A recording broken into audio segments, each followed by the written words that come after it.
Okay, so this is a exciting day, exciting parsha. There's really two parshas as usual in the book of Leviticus. When it's not a non-leap year, you get a few parshas doubled up.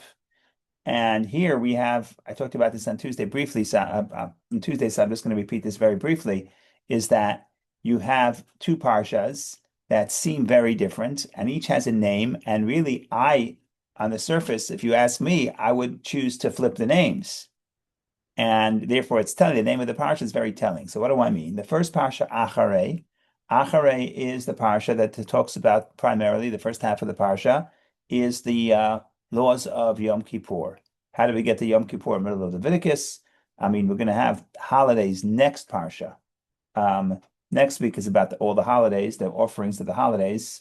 But how do we get to the idea of Yom Kippur? So Yom Kippur is part of the regulation that a person, now that we have the temple, and now that we have the Holy of Holies, and now that we have the story of the two sons of Aaron who went into the Holy of Holies when they were unauthorized, so now we have a problem. So God reiterates, do not enter the temple whenever you please. Rather, only bezot, only if you do this procedure. And it lists all the offerings and very specifically the offerings, in other words, it gets into very specific detail of the Seder, the order of the avoda, of the service of Yom Kippur. And it gets into a tremendous amount of detail. And then it says, oh, all of this also has to happen only once a year. Okay, so that's where we get to the laws of Yom Kippur. Fine. Now, the next parsha talks about many, many mitzvot, many of the commandments. I don't remember exactly how many. I should have Googled it.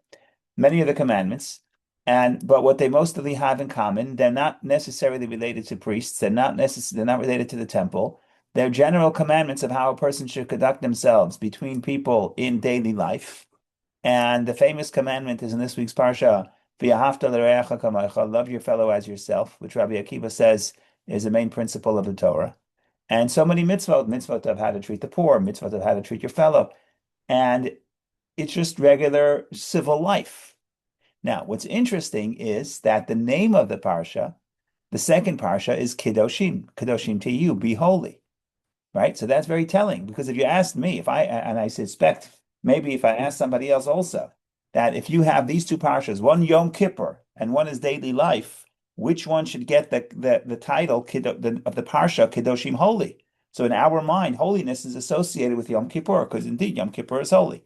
But what the Torah is doing here is by saying you shall be holy, even though the names of the parsha are not necessarily from Sinai, they were developed later. But the opening verse of the opening verse of the parsha, the second parsha, where God tells Moshe, gather the entire assembly of the Jewish people and say to them, you shall be holy, because I am holy, is not talking about Yom Kippur, it's talking about the mitzvah of daily life. So that is very interesting, because that tells you that Judaism's view of holiness, even though holiness does mean distinct and apart, because that's the etymology of the root. Kadosh means separate and distinct. But it doesn't mean holiness the way other faiths would think and the way we have of Yom Kippur, which a person is completely separate from daily life. We sleep separate from all, not just daily life, but all bodily needs.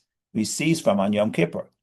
But that is holiness, but that is not necessarily the only application of holiness, and maybe not the most important application of holiness. The most important test of holiness and the most important level of holiness is if you could be amongst people and be within society and there live a life of holiness and sanctity and connection to Hashem. So that's very consistent with what we always say about Judaism and how Judaism, the orientation of Judaism is different than other faiths. But here you see it even so beautifully in the name of the parsha. Because to me, it's striking that the name of the parsha of Kedoshim, of holy, is not Yom Kippur, but it's the second parsha. So that's by way of introduction. Now, what we're going to try to do is try to show how we could pick this up about many of the details of the parsha, but there's one story that highlights this point, and especially the way it was practiced in the times of the temple, and it ties into the Garden of Eden. So it could be interesting. I hope it will be interesting. So that is by way of introduction. Comments, questions, if you want to take this conversation elsewhere, you're welcome to do that as well. But so far, this is the intro. Okay, so the first mitzvah we want to introduce is maybe I'll share it on the screen, even though we usually don't do. Maybe I'll share it on the screen. Give me just a moment.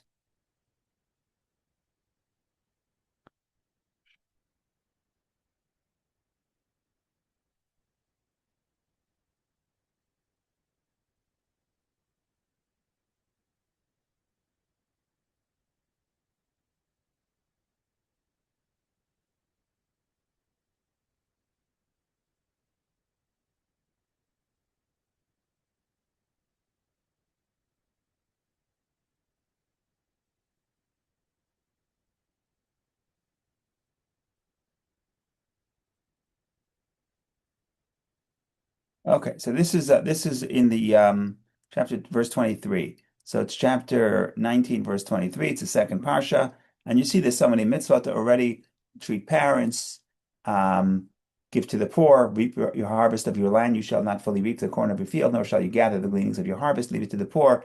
You shall not steal. You shall not deny falsely. You shall not lie. One man to his fellow.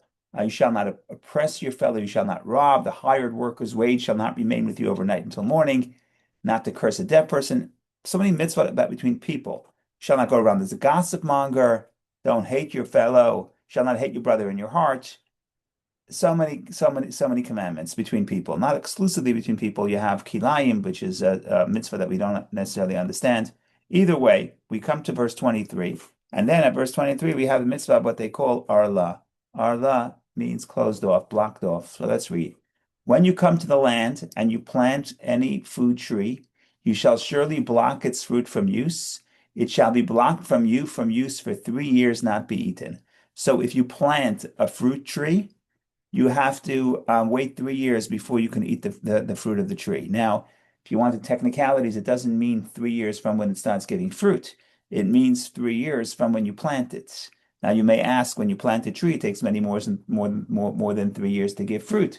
So there are different interpretations, but essentially, it's any form of planting. So one form, let's say you take a tree that already existed and you move it and you replant it, that would fall under this law. Let's say you take what they would call grafting, which no, I'm not sure that's the word. They take a branch of an existing tree and replant it into the ground. So there's all kinds of techniques where you can all of a sudden plant a tree that's already bearing fruit. In those cases, you have to wait 3 years. You're not allowed to eat the fruit. The word orla means covering or blockage. You don't eat it. Torah doesn't say why. Let's read now 24 and 25. And in the fourth year, all its fruit shall be holy, a praise to the Lord. On the fourth year, the fruit is holy. What does it mean the fruit is holy?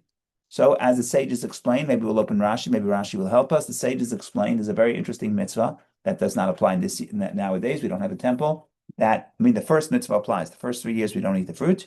But in the times of the temple, all the produce of the fourth year, you were supposed to take to Jerusalem, and you have to eat it in holiness, meaning in purity, ritual purity, within the walls of Jerusalem. There's a similar mitzvah for the second tithing maaser sheni, which you read about in Numbers, in Deuteronomy, where from some of the years of the cycle, for some of the years, maaser sheni, years 1, 2, 4, and 5 of the cycle, you take 10% of the produce, you bring it to the temple, you bring it to Jerusalem, and you eat it in Jerusalem. So a lot of these laws are similar, what they call Maaser Sheni, the second tithing, and what we have over here, what they call Netar Ravai, the fourth year of the planting. And then it says, and on the fifth year, you may eat its fruit. Do this in order to increase its produce for you. I am the Lord your God. That's the mitzvah. So it's essentially a mitzvah that has, I would say, 3 parts to it. The first part is 3 years we do not eat the produce. Fourth year is holy. Fifth year is no regulation. So you could say it's mundane, whatever. It's not holy. It's not prohibited, but it's not holy. It's just the fifth year. It's fruit. You could eat the fruit. And then he says to increase. We'll see later a Kabbalistic interpretation, but here it says to increase its produce for you. That's going to be in the fifth year. The fifth year is going to increase the produce. I guess it means if you do this, then God will bless you and the produce will be increased. So that is the mitzvah of Arla. We want to talk a few minutes about it from the perspective of the Medrash and from the perspective of the Kabbalah, and there's a lot to say. Let me just look quickly what Rashi says on the fourth year.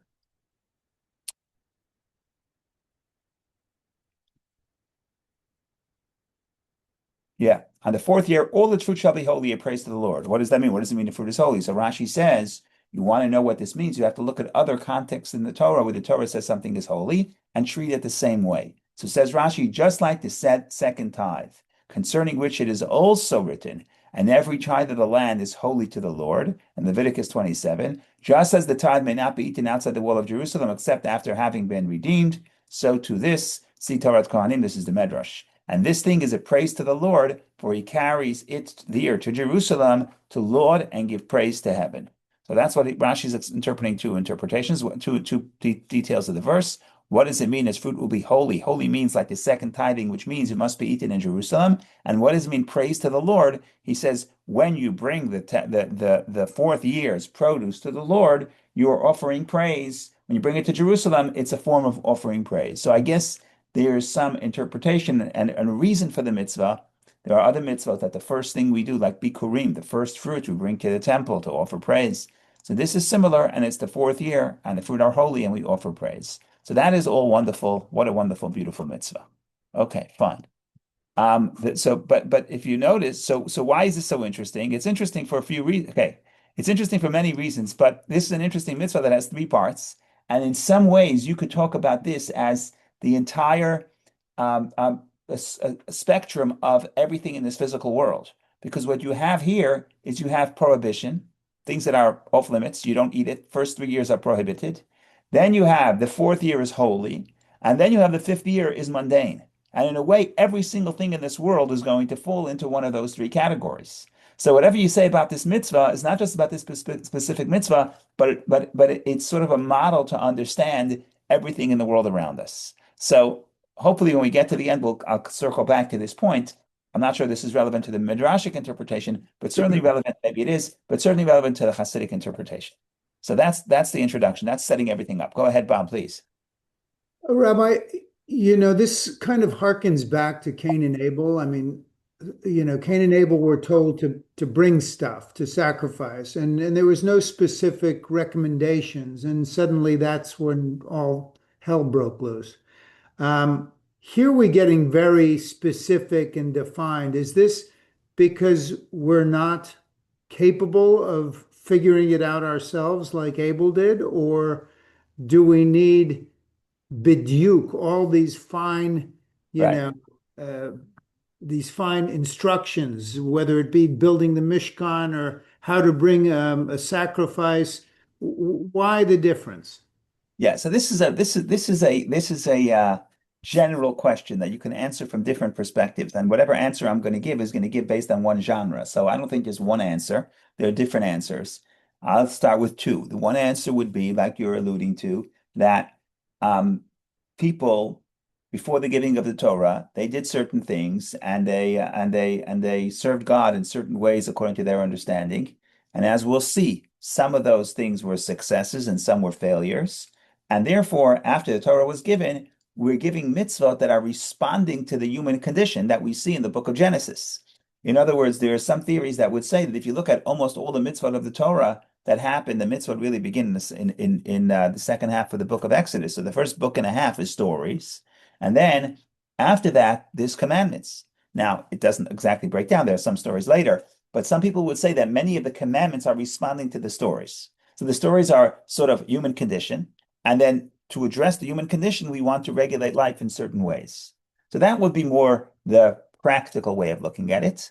From the Kabbalistic and Hasidic perspective, and the thing is a little bit different, as you allude to.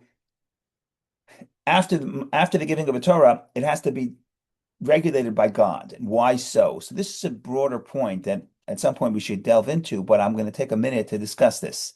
According to the Kabbalah and certainly Hasidic philosophy, I mean, alluded to before that, but they make a big deal about this, is that let's say the patriarchs. The patriarchs were great sages. Were great righteous people.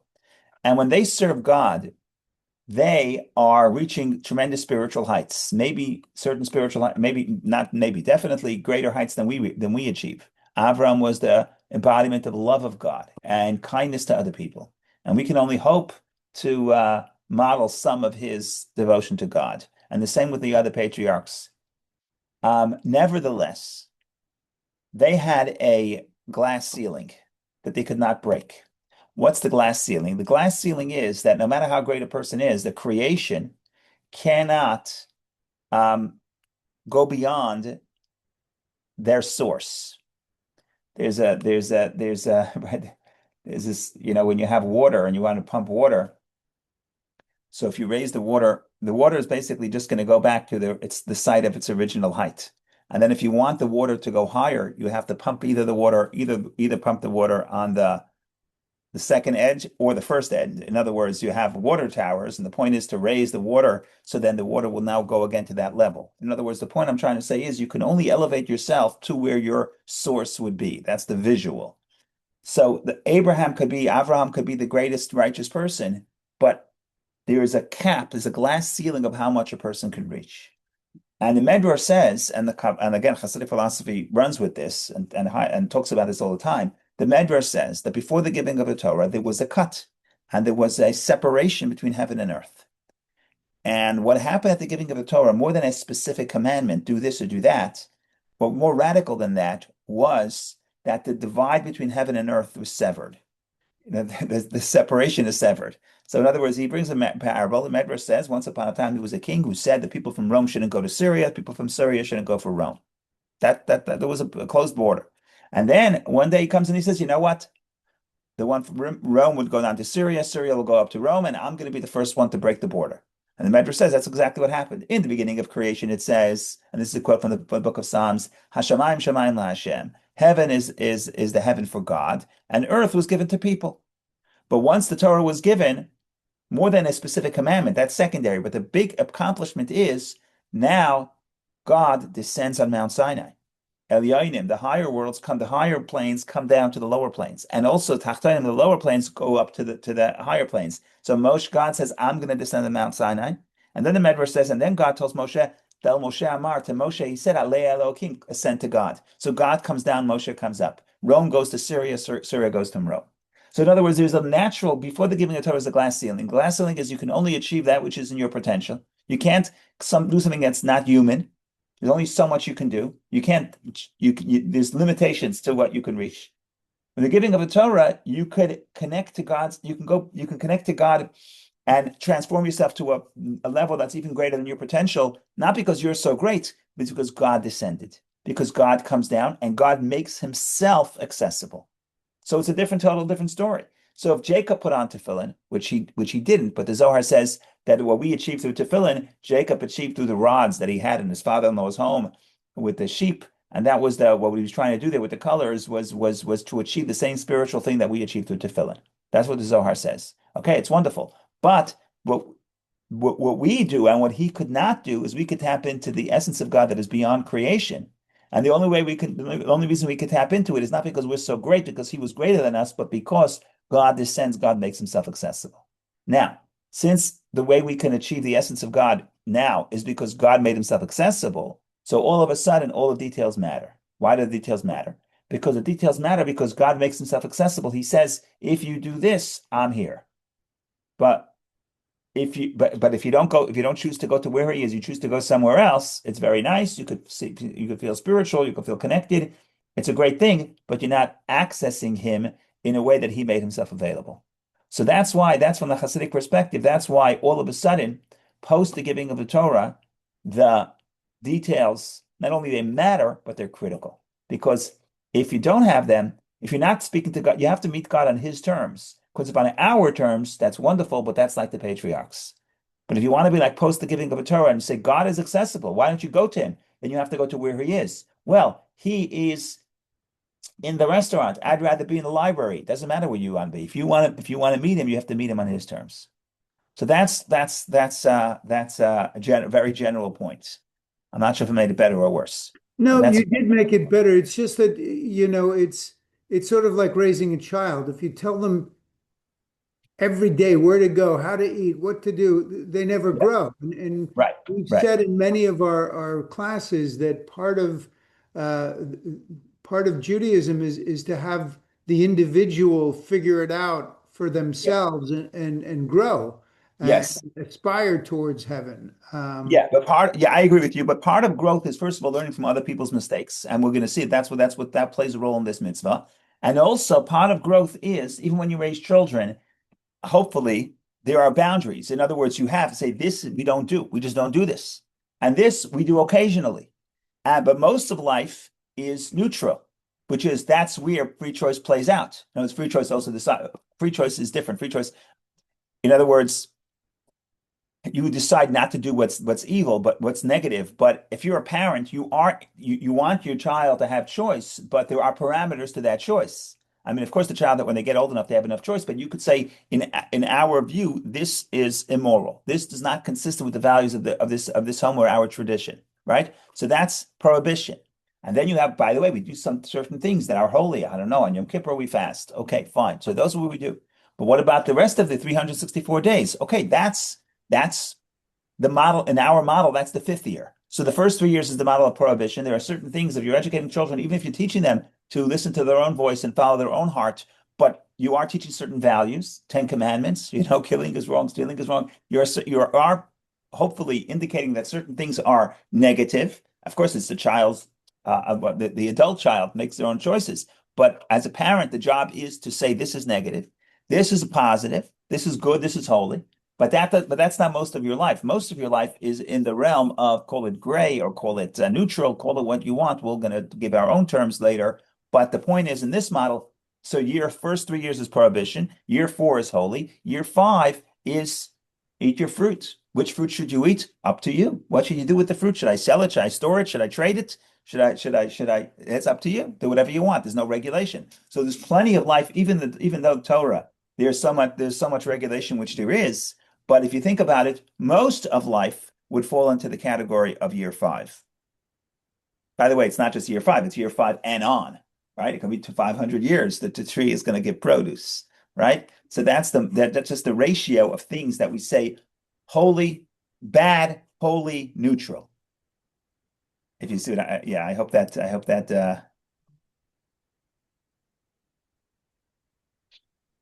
okay, so Rabbi, now one more go ahead. quick question. Can you just Yes. comment on this whole obsession with numbers, whether it be gematria or Yeah. 7 or 8? I've never heard 4 or Yeah. 5, but what is this Oh, we'll obsession do with 4 or 5. numbers? Don't worry, we'll do 4 or 5 also. We have numbers for everything. Okay. I know it's unbelievable. So the truth of the matter is that I'm not the best guy to do this because I'm not a numbers guy. But if you look at Sefer Yetzirah, which is the first book of the Kabbalah, and the first book of the Kabbalah is very interested in numbers, even more than letters. So there are numbers there and there are letters, and it discusses both. Some people would say, I don't know if this, I would certainly level on on the simple level, on the true level, on the simple level. Maybe I'm not going to on the simple level. When you read Sefer Yetzirah, the book of formation, when he talks about Te'eser Sfirot, 10 Sfirot, it's possible he meant what the later Kabbalists meant. I don't know. I'm sure he did. Whatever. It's not. The point is, Sfirot on a very basic level means counting. So God creates the world with 10 numbers. Later in the book, numbers become letters and letters become 10 utterances, and then you have different meanings layered onto it. So notice from the Kabbalistic perspective, numbers are very primal. They're very basic to creation.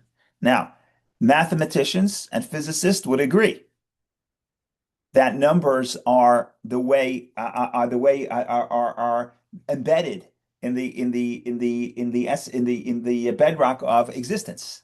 Now, I'm not a mathematician and I'm not a physicist, so I'm not the best person to explain this. But I would say that when Judaism and when Kabbalah especially is focused on numbers and everything relates to numbers, and like you say, there isn't a certain obsession with numbers. I would say that I think that the scientific reality also reflects some of this. That's the best I could do as someone who is totally not a number person and who numbers doesn't really speak to me much. But numbers as symbols, numbers are ways to just like letters are symbols. Numbers are ways to convey simple truths, and and Kabbalah is interested in that. 1, 2, 3 is a model. There's different models. So I can't do justice to your point, but What I'm trying to do is point you to other people who could elaborate on that. Fair enough. Thank you. Okay. So the first place to start our journey about what these years mean and what this model means, and I like the story because any book that takes me back to Genesis, any mitzvah takes me back to Genesis, especially to Bob went back to Cain and Hevel, but the Medrash you'll see goes back even earlier. So we're going back pretty to the core stories of Genesis, and the Medrash says like this. The Medrash says it not so much as a not so much as an interpretation, but a sort of a contrast.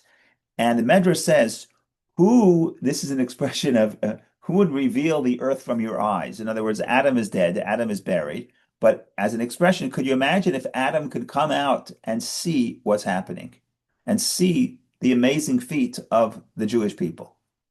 What's so amazing about the story? So if you go back to the story of the tree of knowledge, according to the Medrash, there's a few interesting points here.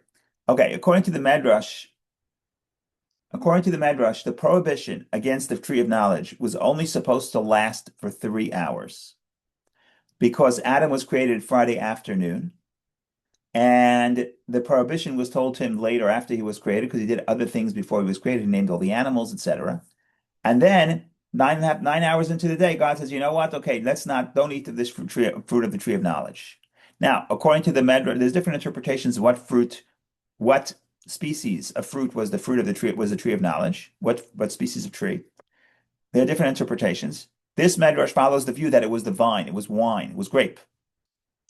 And the idea here is the grape is an interesting phenomenon. Wine is an interesting phenomenon. Is it good? Is it bad? Is it neutral? So it's tree of knowledge of good and evil. It can be used both ways. It could be good it could be negative and positive.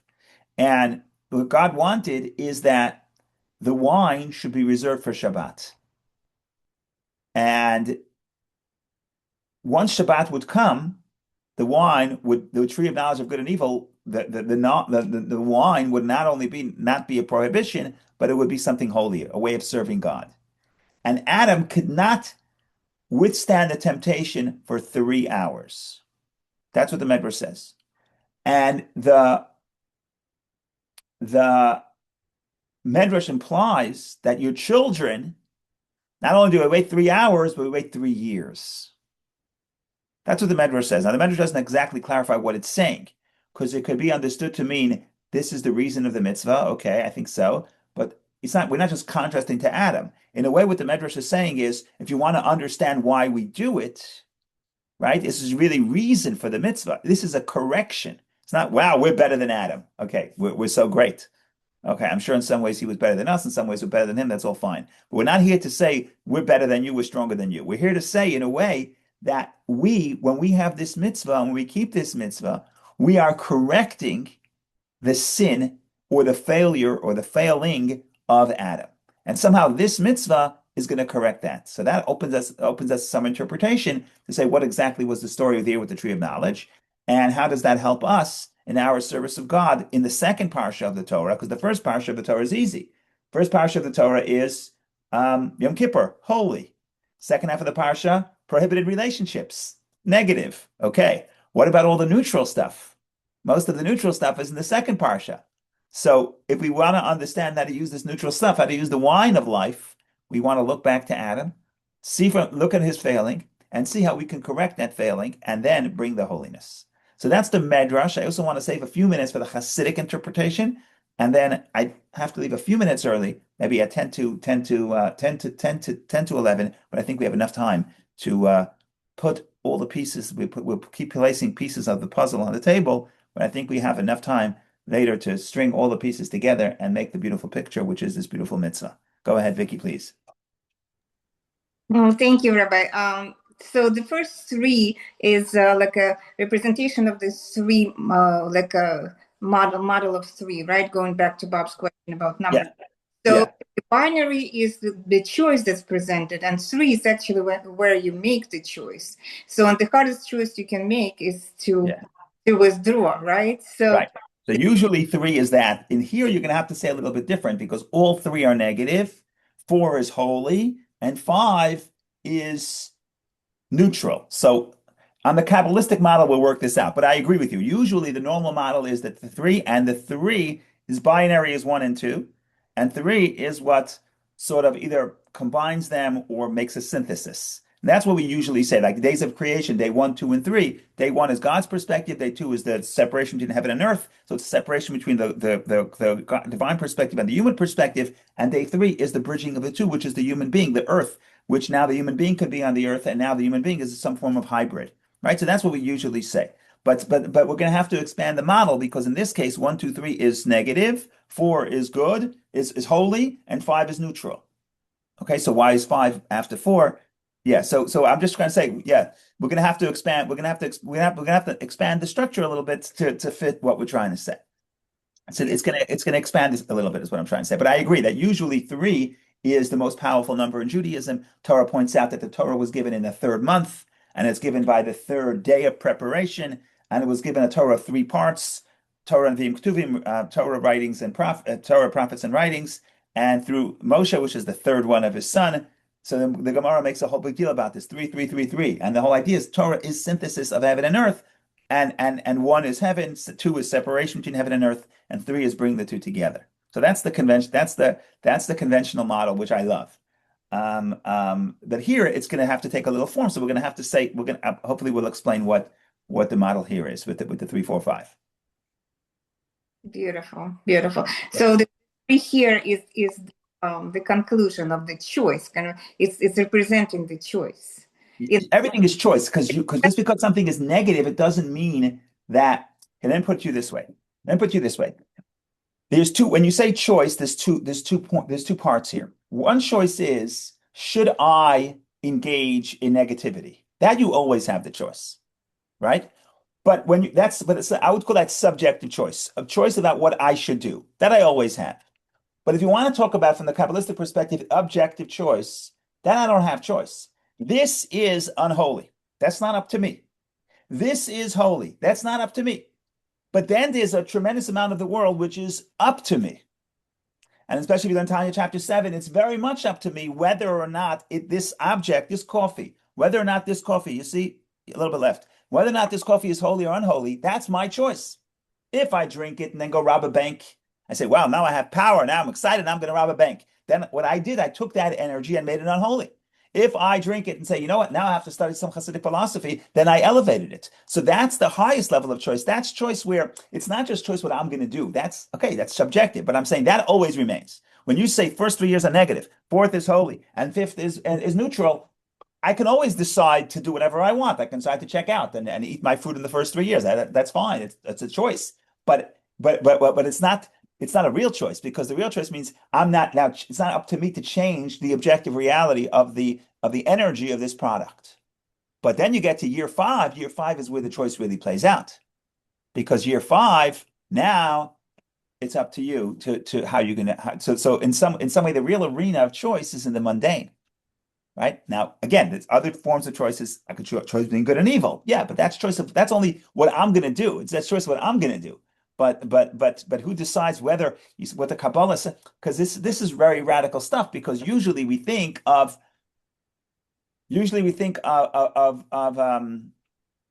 free choice, that there is an objective reality. This is either good or bad, and we decide, and that's true. But the Kabbalistic model is that we're actually impacting the material of the world. Right? This food, the weather, and when you have the neutral stuff, we could make it holy or unholy.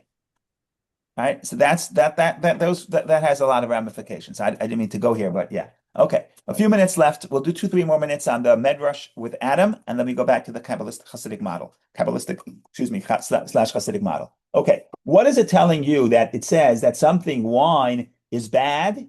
First, now it's terrible. Not just bad, it's terrible. Now, if you consume the fruit of the tree of knowledge, you'll die, meaning you'll become mortal. But if you just waited 3 hours, all of a sudden you're going to say, wow, this is an amazing thing. By the way, the same story, we have a repeat. I don't want to go into that, but the repeat, Noach, when he comes out of the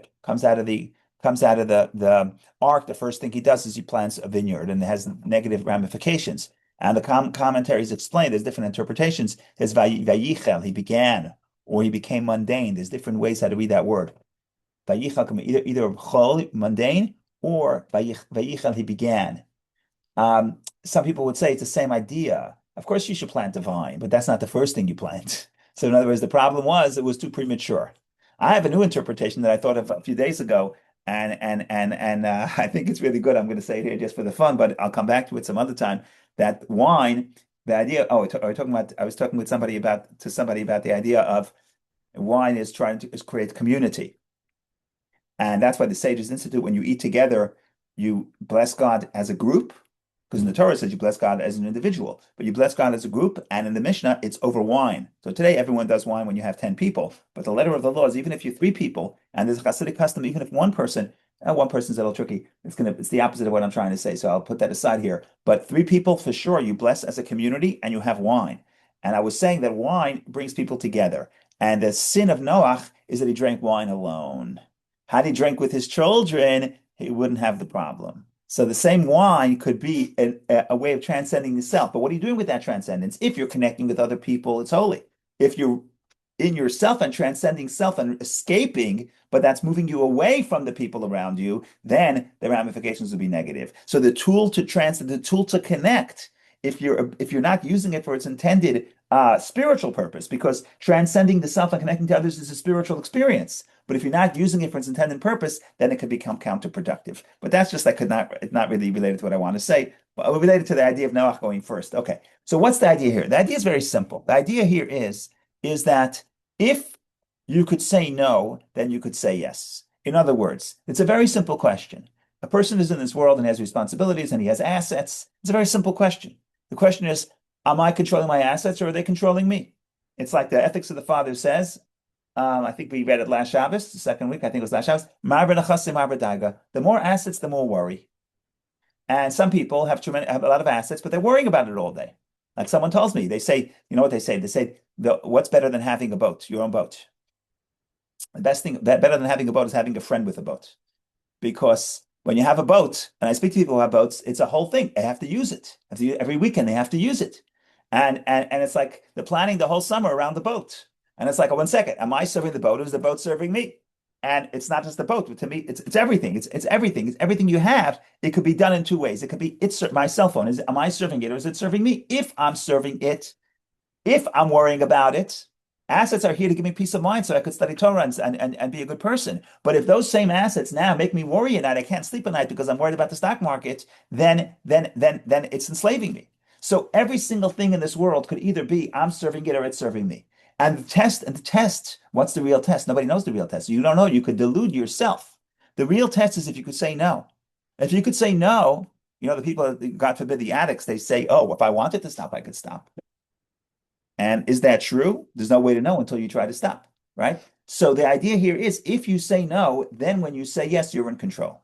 But if you never say no, if the new thing comes in the block and you must adapt the new technology the first, or the image, I have nothing against this company or these people, but the image when I was, younger, used to be when Apple used to give out a product in Manhattan, there were people around the block hours before the store opens to be the first to get the product. It's like, dude, go have lunch before you eat lunch before you pick up your new iPad, So the idea that I have to do it right away once, and if not, I cannot imagine being the second guy in line, means it's just the image. I'm not talking about that. I'm talking about the mindset. The mindset is that I can't tell myself no, then I'm not in control. Then it's serving me. Then I'm serving it. And therefore, it's an important test. This 3 hours or 3 years doesn't really matter. Or Shabbat. Shabbat is I stop and I say no. I say I'm very busy all week, but I'm not going to think about my business on Shabbat.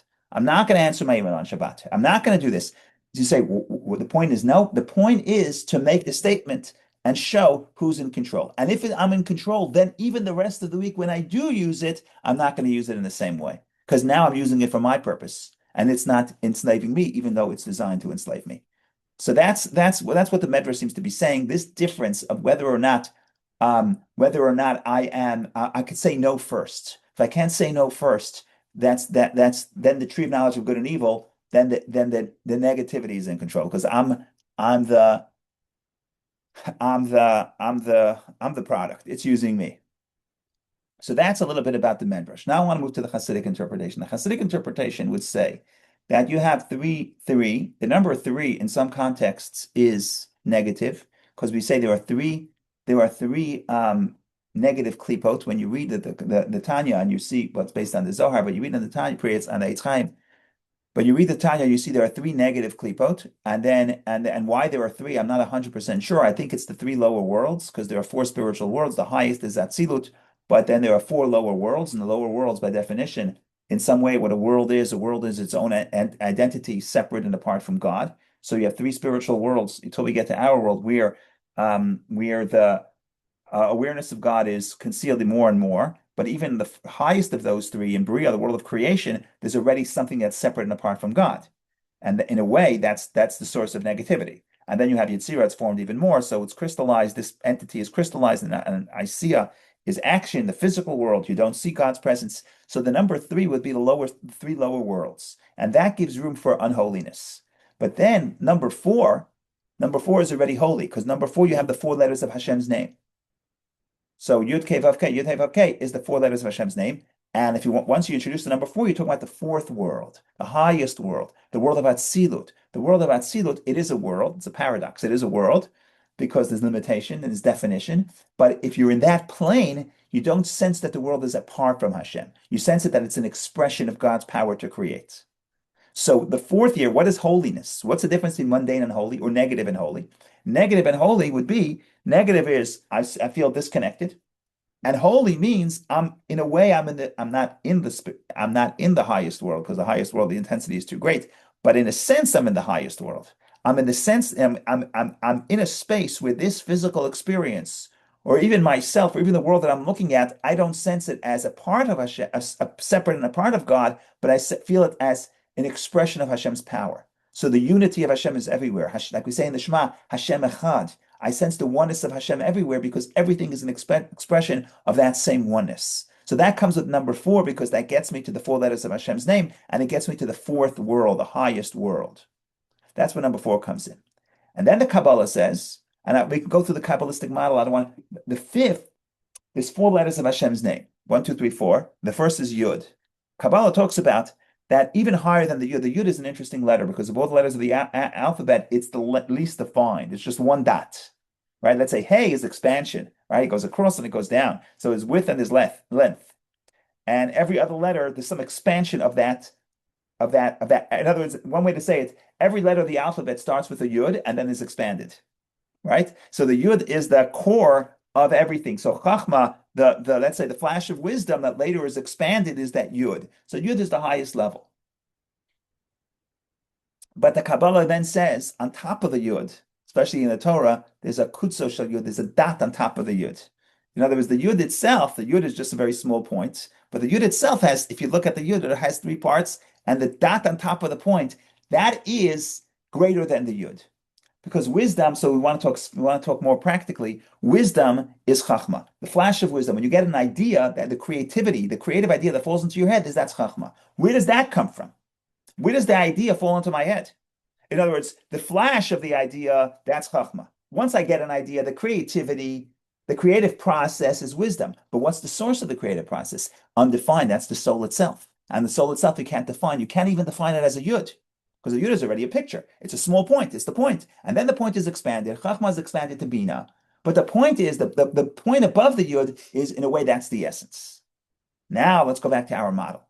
3 negative, 4 holy. 5th, mundane, is higher than the 4. Higher than the 4. And it's the same thing we've been saying since this morning. In other words, what are we saying here? We're saying what's holy, or Yom Kippur, or being holy in your mundane life. Being holy in your mundane life. That's the parsha which we call Kedoshim.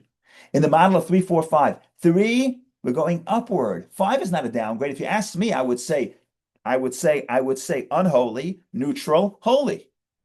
But if that would be the order, it would be 3, year 5, year 4. In other words, 3 years is prohibited, 4 is neutral, and 5, take it to the temple. But we say no, there's unholiness, then there's holiness, and then year 5. And that's what year 5 says, to add to you the grain, the produce. And the Kabbalistic interpretation is you're adding, you're growing even more than year 4. You're getting to year 5. Year 4 is very nice. You're taking your fruit to Jerusalem. Very good, very beautiful. You're in the 4th level. You're in the 4th year. You're in a holy space. You sense that you're surrounded by the walls of Jerusalem. You're surrounded by the presence of God. It's a holy environment. Mazel tov, you're in your year 4. If you could then take and then use the produce in year 5 and there you're connected to Hashem, then you understand that holiness doesn't have a specific definition. Because the problem with year 4 is holiness looks a certain way. What is holy? Jerusalem is holy. What's holy? Eating produce in the temple is holy. That's already a definition. Year 5 is the dot on top of the yud. The dot on top of the yud is undefined. And now, where could you have a connection to God? It doesn't look like a specific thing. It could be anywhere. Because in the realm of the neutral, that's what we're doing. We're bringing Hashem into every part of life, not a specific definition. And from the Kabbalistic perspective, neutral is higher than mitzvah. This is radical stuff. It's a prohibition, Yom Kippur, or holy, and then when you go home and you eat the fruit in your kitchen or in your farm or in your business, that's holier. Not holy, holy is the wrong word. That's a higher level than when you ate the produce in Jerusalem. Because the produce in Jerusalem, you're level 4, you're the 4 letters of Hashem's name, you're in clear dimension of holiness, but it's the defined holiness. The 5th dimension is the point on top of the yud. It's undefined. If it's undefined, it can go everywhere. It doesn't have to fit specific definitions. And when you tap in, when you eat the 5th year and you eat the produce for a purpose of serving God, what you're doing is you're reaching even higher than you reached before. You're getting to the essence, which is alluded to in the 5th, which is alluded to the dot on top of the yud. So I did not do justice to anything I said in the last 5 minutes, because everything can be expanded and explained. What are the 4 models? What are the 4 worlds? 4 letters of Hashem's name. What's the yud? What's the dot on top of the yud? But what it comes down to is this is consistent with the overarching theme that I started with, which is you have Yom Kippur, that's the first parsha, and then you have in a way greater than Yom Kippur. How can you relate to the values of Yom Kippur, not when you're outside of the world, but when you're in the world, when you're negotiating with other people?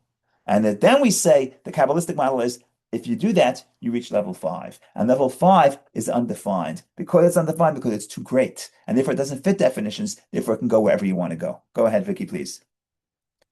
Well, thank you, Rabbi. I think you conveyed the idea beautifully, and the idea is priceless, because I think probably we're at the point where Adam failed the test at level 3, but with giving of the Torah, we have the opportunity to reach that level 5, but it's not that easy, right? It's like the dot on top of the I knew a person. Go home, That, take that to heart and go do your homework, because making choices on top of the yud, it's not very easy. Let me just give a quick example. And this, I'm not putting down this person, but I knew a person when I was young, but he was from Ohio, from Toledo, Ohio. Very nice guy. He became close to Judaism, and so did his wife. His wife was from Detroit, Michigan, somewhere. And separately, they became close to Judaism, and they both got engaged. And they both got married, and he had a business in Toledo. And one day he tells me, I'm moving to Jerusalem. I say, beautiful, why are you moving to Jerusalem? He says, my wife, I think he blamed the wife, but it's really him. He says, I cannot be religious outside of Jerusalem. It's too hard. Outside of Israel, it's too hard. Right? So in a way, what that tells me is, where's it easier to keep kosher? Where's it easier to not work on Shabbat? Where's it easier to celebrate Yom Kippur? Of course, it's easier in the holiness. And that's why the conventional model is Israel is better, holiness is better, Jerusalem is better. But the Kabbalistic interpretation is saying, of course, that's better, of course, that's holy. But there's an advantage to being in the mundane, because then you're bringing holiness to a place where it's less likely. And the only way to do that is to tap into a deeper level, level 5. Because level 4 has definitions. It's Jerusalem. You want the level of level 4. You have to live up to that. You have to be living in a specific space, in a specific lifestyle, in a specific defined reality. But if you can bring it to outside of Israel, you're getting to level 5. Yeah, it's with Torah's help, with your help. Hopefully, we're going to make right. We do it together. The beginning of the parsha is God spoke to all the assembly of the Jewish people, and the Hasidic interpretation says you cannot be holy alone, because it's a very strange opening to the parsha. Speak to the entire assembly of the Jewish people. It's only 2 times. It's only the second time in the whole Torah. There are only twice in the whole Torah where God says to Moshe, "Speak to the entire assembly." One is before Passover. That makes sense. We all have to leave Egypt. So we all have to check into Passover. But the second one is speak to the entire assembly of the Jewish people and tell them be holy. So one interpretation, which I said on Tuesday, is that everybody could be holy. But the Hasidic interpretation is nobody could be holy unless you're with everybody. In other words, it's a community. That's why the Hasidim are always about getting together and celebrating. because what can I achieve on my own? When I transcend myself, I connect to others, then the power of the collective, we each influence each other and we each help each other grow. So I thank you all for being part of the community, making each other holy, but not just holy at level 4. That's only step 1. We want to be holy in level 5, and we want to go to the rest of the day and use the fruit for a positive purpose, and then we reach level 5. So thank you all for joining. Shabbat shalom. Shabbat shalom. Thank you. Jazakum Shabbat baruch. shalom. Thank you, Karina. Thank you, Bob. Be well.